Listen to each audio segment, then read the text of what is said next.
This is an assassin's teapot. Do you know why it's called that? Because you can pour 3 different drinks into a glass without anyone noticing. Today is the 13th.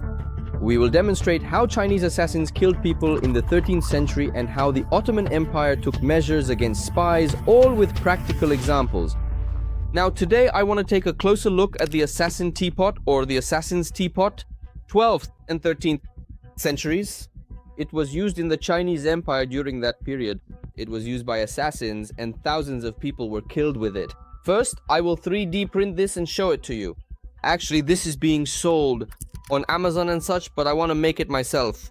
Let me show you like this. So, why is it called the assassin's teapot? Because it has 2 chambers. One is filled with poison and the other with a regular drink. For example, while pouring yourself a regular drink, you can pour poison for someone else using the same teapot. Now I'm going to start 3D printing this, but to explain it even better, I'll make a 2-dimensional transparent version for you. So now let's go to the plexiglass shop.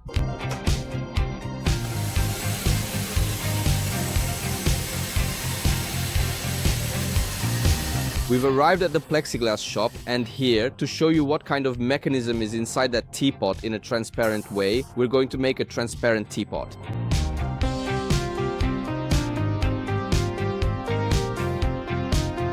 Here we've got this. We made another one just like it. Can I have that one? How about it? Should I reach for it?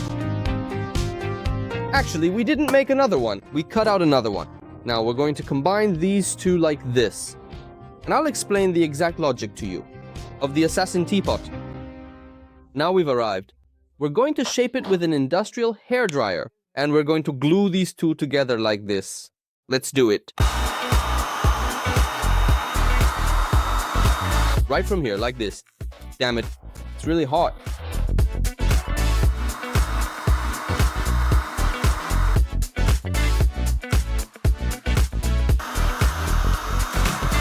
The shape is starting to come together little by little.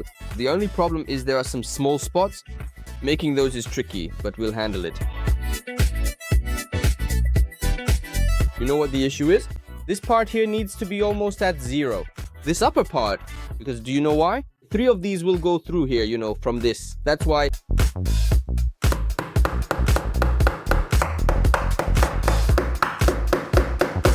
Now somehow we're going to shape this with the hairdryer, pushing and heating it around these parts like this. And we're going to glue this to the other piece. That's why I hammered the nails in this way, because it gets hot. We can't get too close to the flex. Our hands get burned. Now we'll keep going like this, melting it bit by bit.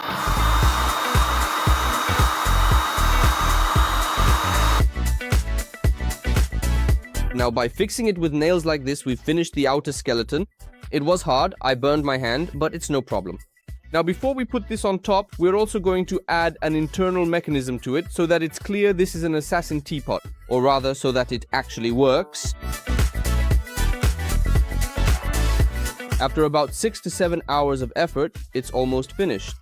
But we really struggled. I mean, because it was our first time working with plexi, but it turned out well. There's still more work to do. After thoroughly gluing around it with a plexi adhesive, we'll close the top. And we'll continue tomorrow with everything. It's turning out nicely. We couldn't finish it now. Here's why. Because there's a tiny air leak from somewhere at the top. That's why we couldn't fix the top part. So we're back at General Plexi again. Thankfully here we're applying the solution very precisely down to the millimeter and we'll get it done. We will take care of it. It's leaking from here, bro? Yes. If you had done it start, you would have done it right. It turned out this as we did it. We didn't do bad job. But however... Right? It turned out nice. We assume so. 12th, 13th. In the 12th and 13th centuries, Chinese spies used to invite people like this, Siko. Come on, bro, let's have some tea over here. Let's chat a bit. Then they show up with this. They got annoyed. With him. He got annoyed. He took offense at the guy. It's not like that, man. The state, the mighty Chinese empire, they say, you need to kill this man. He says, come right away, let me buy you a tea. At the tea garden. He pours the tea for himself like this, okay? He says, oh wow, this is nice. He drinks it. Of course, the person across from him trusts him. Then he covers this hole, because here's the thing. By blocking the air from getting in, he prevents water from coming out of this chamber. He covers this hole. Imagine, of course, that they're the same color. He goes, hop, and puts it down. Or he wants to trick a third person. There's a third person. For example, that's me. And our guy wants to trick the person who's going to drink this. So how's that going to work? For example, when two liquids that form poison when mixed are combined, that becomes the third liquid. And a liquid of a completely different color. Because why? When two liquids combine, a third liquid appears. It's actually a simple logic. There's a channel called Uras Benliolu. Joking aside, if I remember correctly, the first video on the Uras Benliolu channel was how was milk poured? If you hold a carton of milk with the spout facing down, it goes glug glug glug because air gets inside. But if you pour it upside down, since an air pocket forms at the top, it pours really nicely. It pours without splashing everywhere. Same logic. Just like with a water gun, we close this part. When we close this part, look, it doesn't flow at all.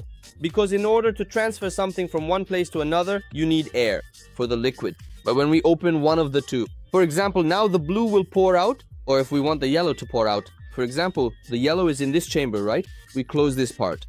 The yellow stays open. This we can see from the tip of the pitcher. Teapot. Yes. It's right in the middle. But of course, this is in professionally made ceramics, it's a bit further inside. People don't realize that this is an assassin's teapot.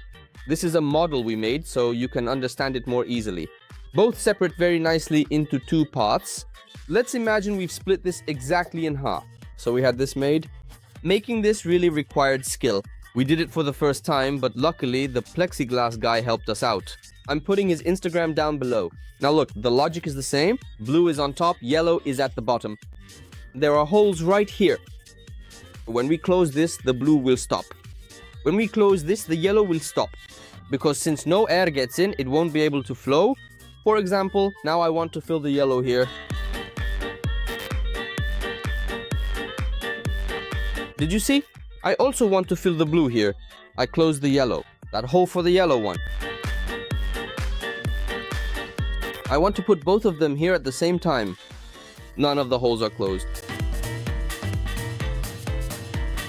To prevent both from flowing, when I close these two, look, neither of them flows. Did you see? It will never flow.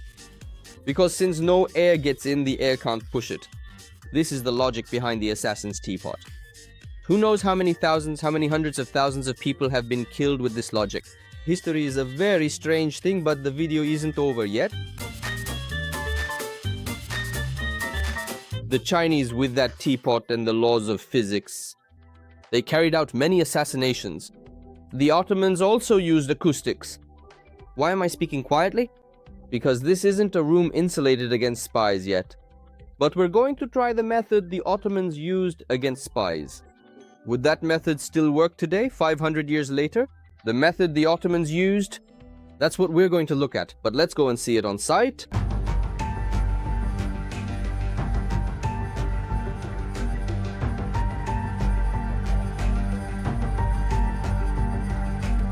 Now I've come to the place in Istanbul that excites me the most, to show you the method the Ottomans used against spies, Topkapi Palace. Apparently it's not very crowded today. Even so, the place is swarming with tourists. This place really excites me. I mean, for about 400 years, 3 continents were ruled with justice from here. Look. I really want to show you this view as well. It's Ramadan, and this place is called the Iftariye Pavilion. Look, here there's with this view. I think they used to break their fast here, but I'm not entirely sure about that. Now let's take a look at this espionage issue. Now we're at the Circumcision Pavilion. I'm going to show you how the Ottomans concealed important conversations, just like I mentioned. Look. Do you see? There are fountains in front of the windows and small pools. You can see it most clearly right over there. That's what I'm going to explain to you. We're going to do that. I'll check. Maybe this system is still effective even today. Against spies listening in with the sound of water, I mean. Look, do you see? There's a fountain right there. These pools go plop, plop, plop, cascading down step by step. The water flows like this. And over there it goes into the drain. Just like I showed you earlier, there's one in front of every window. I'm really curious. I wonder if it will really work. Now we've arrived at the outer treasury. Because of the work being done, the treasury is here too. But would you look at these?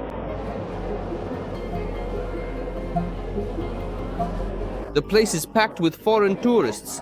People don't come here for nothing. Honestly, if you live in Istanbul and haven't come here, that's a big mistake. Would you look at this? At these? Spears, but with pearls, rubies, and emeralds on them. Everything is a work of art. Look, this is a completely golden armor. There's a sword here, look. This is what I want to show you. This is a true Ottoman sword. I want to make a video about this. It will really be a video that excites me a lot. It's a bit of a challenging video. I need to become more specialized in some areas so I can make that video. Anyway, I'll show you one last thing. Without boring you too much, let's keep going through the museum. Since we're here, we can't leave without seeing it. Whoa, look at those rifles.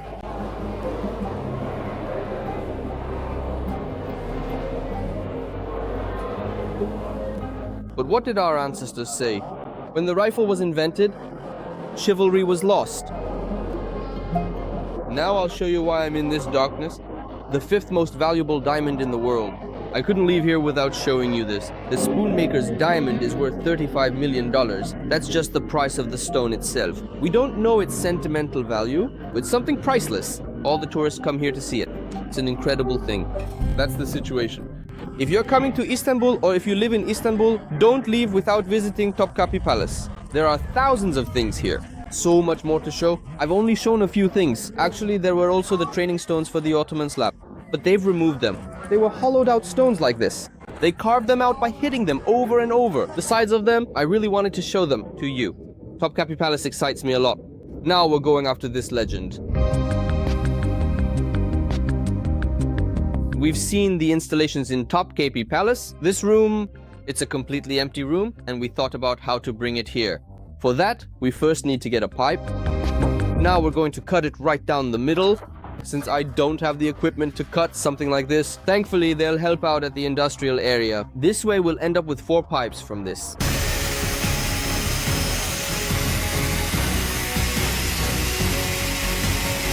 I'm trimming about 5 centimeters off this nicely.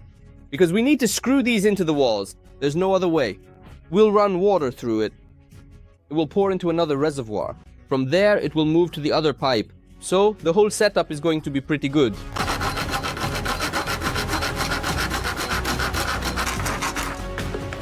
Now we have 4 pipes. We're going to screw these 4 pipes onto the 4 sides of the square in a square shape in this room. And right here, we'll also place a pool at the connection points of the pipes. This way, the sound of water will not only be from flowing, but also from dripping. This needs to be a bit sloped so that it can flow. I'll use those boards in the back as a reference. For example, does it start right here? The other end will end 1 board lower.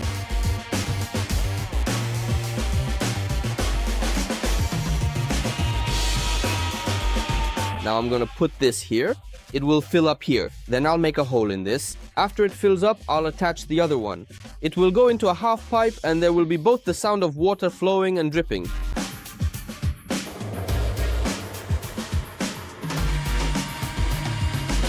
Now I realize that one of the pipes is too long.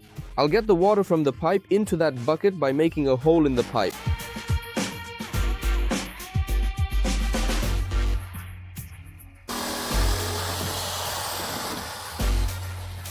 Now, I need to drill the buckets in the right place and in the right way so the water can flow. Since it's a very thin material, a drill doesn't work. I'll handle it with these scissors.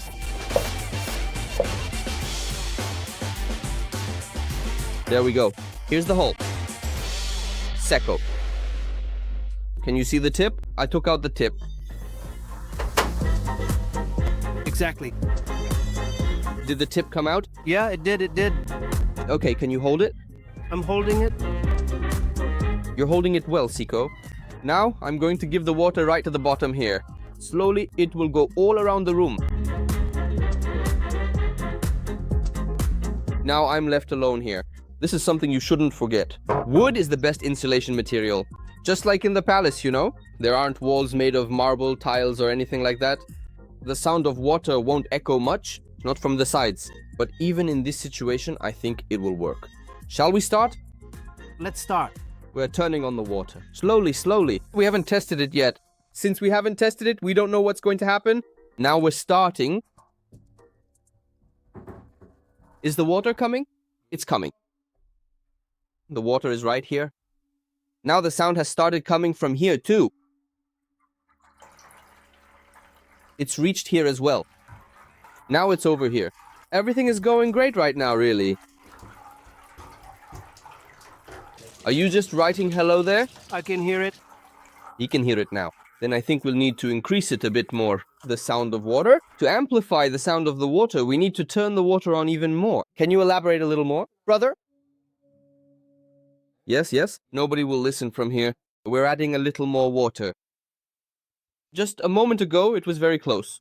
Serkan, that's why I think you heard it. And besides, such a system exists when state affairs are established, that is, in a place where state affairs are discussed, is set up. People who think that someone could be listening to us at any moment wouldn't speak out loud like this. Even there, they were speaking in hushed tones. Most likely. Now, for example, will Serkan be able to hear me? Can you hear me? He can't hear. He nodded his head. Can you hear me? I can see your mouth moving, you know. So if I didn't look, I wouldn't understand. Now, with the sound of the water, he can't hear me. Or even if he does, he just hears a hum. Because the sound merges with the water noise. Let's turn off the water. Let's see if they can hear me from outside. Or how clearly they can hear me. Shall we turn off the water? We're turning off the water. The water isn't running right now. Now, while the water isn't running, we'll see if someone standing 4 meters away from me can hear me when I speak in a tone of voice that's usually used for secret conversations. Now, Serkan is over there, Seko. There's about 4 meters between us. I wonder if he can hear me. Can you hear me? I can hear you. He can hear me right now. So it's 4 meters. There isn't any distance between us. Let me provide a reference from here. Now we're going to turn on the water sound. Let's see what kind of sound he'll hear with the water running. Camille, can you turn on the water? I'm not entirely sure if the system will work, because we tried it out step by step, but we'll see if there are any flaws in some places or not. It started flowing from here.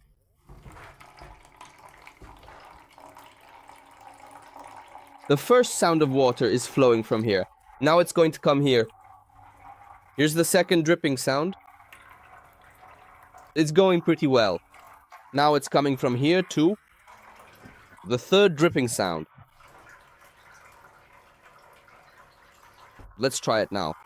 I spoke in exactly this tone of voice. Seko, can you hear me?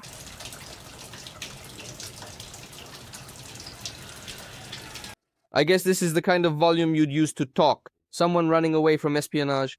The baby is currently at a distance of 4 nevisters in between. When there was water, he could hear me, but now I guess he can't hear me. Because I'm asking, can you hear me? He's not responding? Here's the situation right now. There's a bit of a hubbub. I can't quite make out what he's saying. Yes. Now this came to me. He told me this information. There's a bit of a hubbub. I mean, this is a term used in advertising. It means a lot of voices coming from different people at once. He says, I can hear it right now. So, I can hear you, but I can't understand what you're saying. Kamil, can you turn the water up a bit more? Now let's really turn up the sound of the water. Let's see. For example, now it started to flow from 2 places here. It's the same situation here. Now let's start talking. Let's see. Can you hear me, Seko?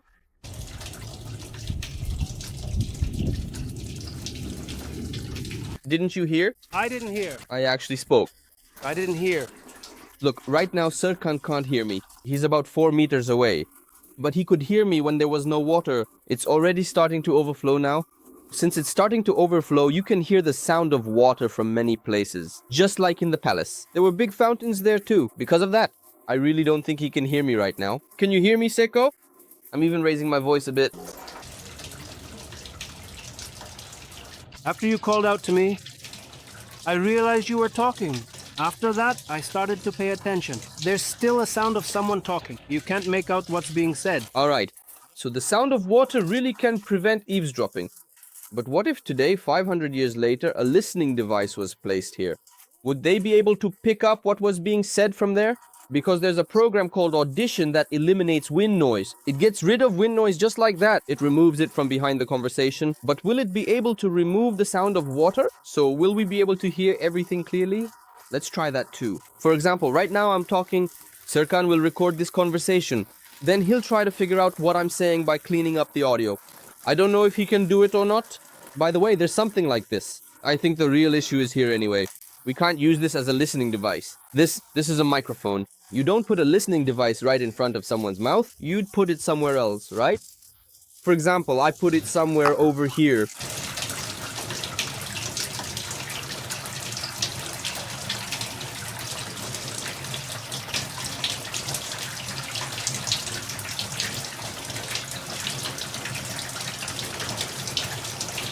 If the sound of water was really recorded today, even with this technology, it would be possible to hear it. Or would it be impossible? Understanding it, or rather hearing it, is possible. But how much could you actually understand? That's what we'll find out now. Now let's listen to this normally.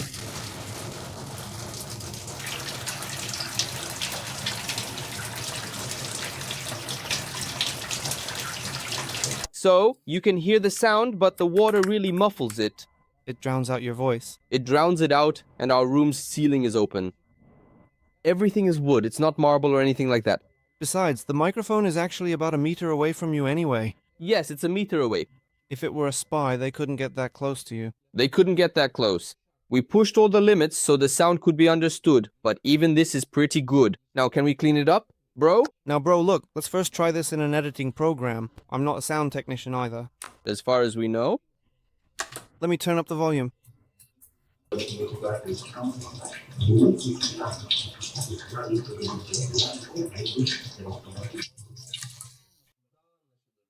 If it were wind noise, we could distinguish it more easily. This particular situation, which we are currently observing, presents a unique and interesting set of circumstances that warrant further detailed examination and careful consideration.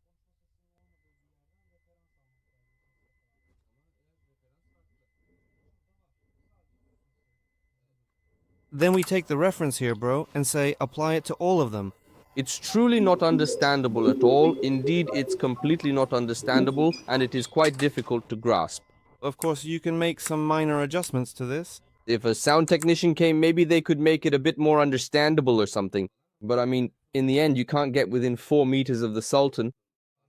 I mean, throughout his life, except for wars, probably only about 50 people ever got within 4 meters of the Sultan. He even eats his meals alone. I mean, I think that's how it is, man. That's exactly what we see in that video when they film you, too. They put a pool right in front of the window. And maybe there are dozens of pools there. Yeah, exactly. There's more sound water than what we have here. For sure. It falls onto stone. Exactly. The insulation is good? I think it's impossible to hear anything there. By the way, this hasn't really been worked on much. Seko, if you wanted, you could have cleaned it up a bit more, right? Absolutely. In this case, I think both systems, the Chinese system as well, are based on science. The Ottoman system is also based on science. Both systems, one for defense. I can say they're both pretty much flawless when it comes to attack. Thank you for watching.